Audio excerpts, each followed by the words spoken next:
friends, this is Abbas Hafiz and today the whole Indian media is discussing about Akbaruddin Owaisi and his speech. आज फिर media trial शुरू हो गई है एक इंसान को लेकर, जैसे कन्हैया कुमार के टाइम पे हुई हो, उमर खालिद के टाइम पे हुई हो, या किसी के भी। हर वक्त मीडिया ट्रायल जो चल रही है ये देश के लिए बड़ी खतरनाक होती जा रही है। अकबर ओवैसी साहब का मैं समर्थक नहीं हूँ, ना कभी आप उनको उनकी पार्टी में मुझे देखेंगे। पिछली स्पीच की उनकी मैं आज भी निंदा करता हूँ, आलोचना करता हूँ, लेकिन जो इन्होंने अभी स्पीच दी है उसमें ऐसा क्या गलत कह दिया है मैं खुद सोचने पड़ा हुआ हूँ, जो मीडिया को गलत लग रहा है। एबीपी न्यूज़ की मैंने न्यूज़ क्लिप देखी जो मुझे किसी ने भेजी, तो उसी की न्यूज़ को देख के मैं सवाल कर रहा हूँ कि उसमें गलत क्या है। अकबर ओवैसी अगर ये कहते हैं कि ये देश किसी के बाप का नहीं है, ये देश सबका है, ये देश जितना तुम्हारा है उतना मेरा है, तो इसमें तो वो मुल्क के हिस्सेदार बन रहे हैं। मुल्क के हिस्सेदार बन रहे हैं, उस पर भी तकलीफ है लोगों को। लहजा गलत है, लहजा सही नहीं है। अगर लोग कह रहे हैं कि प्रधानमंत्री से इस तरह से बात करी जा रही है, तो मनमोहन सिंह साहब के ज़माने में जो सत्ताधारी आज लोग हैं जो ये सवाल खड़े कर रहे हैं, उन्होंने इससे बुरे लहजे में बात करी है। लहजे को मैं गलत मानता हूँ, लेकिन बोल बिल्कुल सही है। ये मुल्क किसी के बाप का नहीं है, हम मानते हैं, मेरे बाप का भी नहीं है, किसी का भी नहीं है, किसी की जागीर नहीं है, सबका है, सब इसके हकदार हैं, सब बराबरी के हिस्सेदार हैं इस मुल्क के, जो इसका रिहायशी है। अब दूसरी सवाल उन पर उठता है, उन्होंने संसद के ऊपर टिप्पणी कर दी, संसद पर उन्होंने टिप्पणी कर दी मुस्लिम विरोधी कानून बनाने की। तो मैं कहता हूं कि कानून जो बनते हैं वो सारे के सारे हितैषी हों, विरोधी हों, संसद नहीं बनते हैं और विधानसभा में बनते हैं। लेकिन अगर कोई ये टिप्पणी कर रहा है कि मुस्लिम विरोधी बनते हैं, तो मैं सहमत नहीं हूँ उस चीज़ से, लेकिन संसद उसमें हक रखती है अपना कदम लेने में।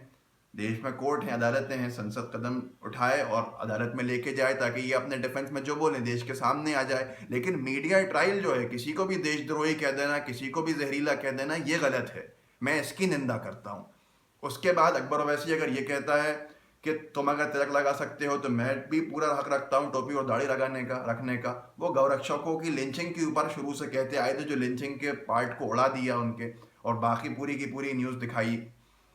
तो इसमें गलत क्या है? संविधान सबको अधिकार देता है अपने धर्म को फॉलो करने का, संविधान अधिकार देता है। लोग तिलक लगा सकते हैं, लोग अपने सर पे टोपी लगा सकते हैं, दाढ़ी लगा सकते हैं, रख सकते हैं, क्रॉस टांग सकते हैं, कपड़े पहनना नहीं पहनना ये भी अधिकार देता है धर्म के नाम पे संविधान।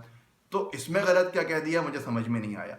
मैं सिर्फ, और उसके बाद उन्होंने उन पर यह इल्ज़ाम लगाया गया कि पोलराइज कर रहे हैं सुप्रीम कोर्ट के आदेश की धज्जियां उड़ाते हुए, कि सुप्रीम कोर्ट ने यह मना करा है कि लोग धर्म के नाम पे वोट नहीं मांगे। उन्होंने धर्म के नाम पे उन्होंने ये कहा कि मुस्लिम 50 सीटें आ सकती हैं अगर आप लोग मेहनत करो तो, आप लोगों के वोट मिलें तो मैं ये सवाल करना चाहता हूँ मीडिया से कि वो क्या सो रही थी उस वक्त जब इस ऑर्डर के फ़ौरन बाद, सुप्रीम कोर्ट के इस ऑर्डर के फ़ौरन बाद, देश के माननीय प्रधानमंत्री जी ने उत्तर प्रदेश की चुनावी सभा में ये बात कह दी थी, इस तरह का भाषण दे दिया था जिससे पूरे इस आदेश की धज्जियाँ उड़ गई थीं। शमशान घाट, कब्रिस्तान, रमज़ान, दिवाली, ये सारी बातें पर भेदभाव करते हुए प्रधानमंत्री की स्पीच थी। उस वक्त मीडिया हाउसेस को क्या हो गया था? मीडिया से मैं सिर्फ ये कहना चाहता हूँ कि बेशक कोई गलत हो सकता है, लेकिन आप अपने रिपोर्टिंग में इतनी अगर ऑनेस्टी नहीं दिखा सकते तो कम से कम बायसनेस इतनी मत लाइए जिससे मीडिया से लोगों का विश्वास उठ जाए। आप लोगों को अधिकार है मुझे लेबल करने का, हमेशा करते रहते हैं बहुत से लोग। कोई कभी कांग्रेसी एजेंट कहता है, कभी भाजपा एजेंट कहता है, कभी बसपा एजेंट कहता है, कभी सपा एजेंट कहता है। तो आज आप अकबर एजेंट कह सकते हैं मुझको, लेकिन आपके कहने से मैं हो नहीं जाऊंगा। उस पूरी की पूरी स्पीच को न्यूट्रल जहन से सुनिए और खुद आप अपना ओपिनियन फॉर्म करिए, मीडिया की मोहताजगी से दूर रहिए। जय हिंद, जय भारत।